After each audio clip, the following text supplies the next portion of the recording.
సాక్షికి సలాం అంటున్నారు దుబ్బాక చేనేత కార్మికులు. దుబ్బాక కార్మికుల వెతలపై సాక్షి ప్రసారం చేసిన కథనాలకు స్పందించిన ప్రభుత్వం వారందరికీ అంత్యోదయ కార్డులు మంజూరు చేస్తామని ప్రకటించింది.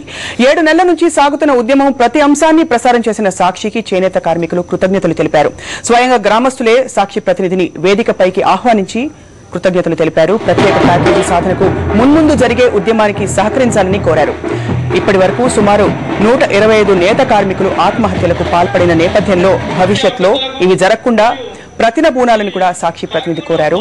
దీనికి వారంతా అంగీకరించి ఆత్మహత్యలకు పాల్పడమని ప్రమాణం చేశారు.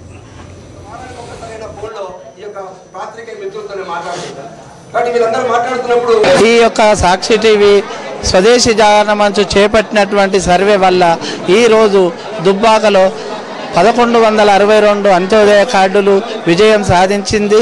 ప్రతిరోజు ఈ యొక్క మా సంక్షోభాన్ని మా కష్టాలని మీరు గుర్తించి మంత్రులకు నాయకులకు అందరి దృష్టికి తీసుకెళ్లినందుకు సాక్షాత్గా మీరు సాక్షి టీవీ వాళ్ళు మాకు ఎంతో కృషి చేస్తుందని మీ యొక్క స్పందన మాకు లభించినందుకు మీ సాక్షి టీవీ వాళ్ళకు మేము ఎంతో రుణపడి ఉండగలం. 1162 కుటుంబాలకి అంత్యోదయ కార్డులు జారీ చేసేటువంటి పద్ధతిలో ఆ యొక్క దాంట్లో ప్రత్యేకమైనటువంటి కృషి సాక్షి ఛానల్ జరిపింది.